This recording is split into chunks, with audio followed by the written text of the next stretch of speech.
So hello everyone, welcome back to another video. তো কথা বলবো আজ সোহম ইদিকা অভিনীত আপকামিং সিনেমা বহুরূপ বলে সিনেমাটাকে নিয়ে, যে সিনেমাটার গতকালকে একটা টিজার আসে এবং টিজারটা আমার দারুণ লাগে। আমি ভেবেছিলাম যে টিজারটা কোথাও গিয়ে একটুখানি আপডেট বা কারোর সাথে আমি বলে দেবো, বাট না।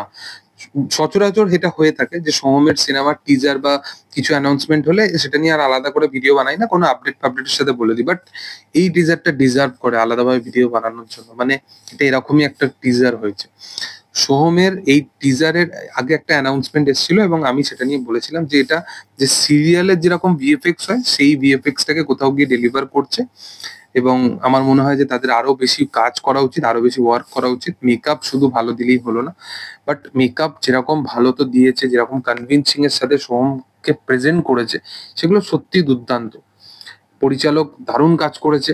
বাট এই সিনেমার কাহিনীটা বা এই সিনেমার প্লট, এটা একটা ডিফারেন্ট কাইন্ড অফ কিছু হতে চলেছে। এটা দেখে বোঝা যাচ্ছে যে সে যে মার্ডার গুলো করছে এবং প্রত্যেকবার বহুরূপী সেজে করছে, এগুলোর কারণ কি, এগুলোর পিছনে ব্যাক স্টোরি কি, ইদিকা আদৌ আছে না ইদিকার ক্যারেক্টারটাকে সে নিজের বলতে পারো যে সাবকনসিয়াস মাইন্ডে দেখতে পায়।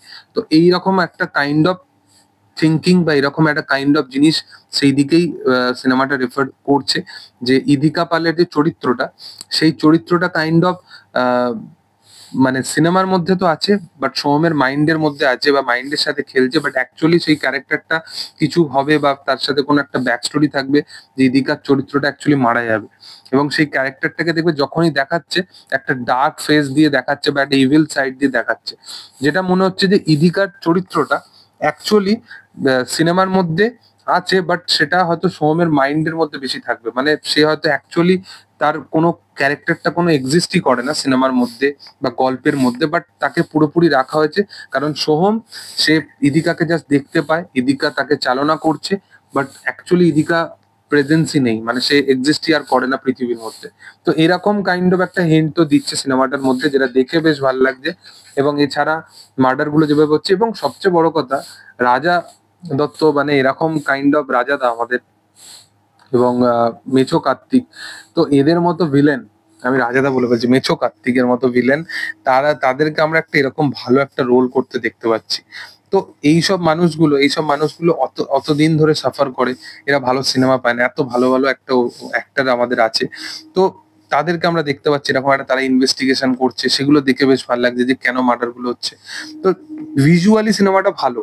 মানে সিনেমাটা আমি বলবো যে বেশি কিছু আমি এক্সপেকটেশন রাখছি না যে বিশাল একটা মাইথোলজিক্যাল কিছু সামথিং হতে চলেছে বা এক্সট্রাঅর্ডিনারি কিছু হতে চলেছে। আমি বিশাল কিছু এক্সপেকটেশনও রাখছি না সিনেমাটার মধ্যে।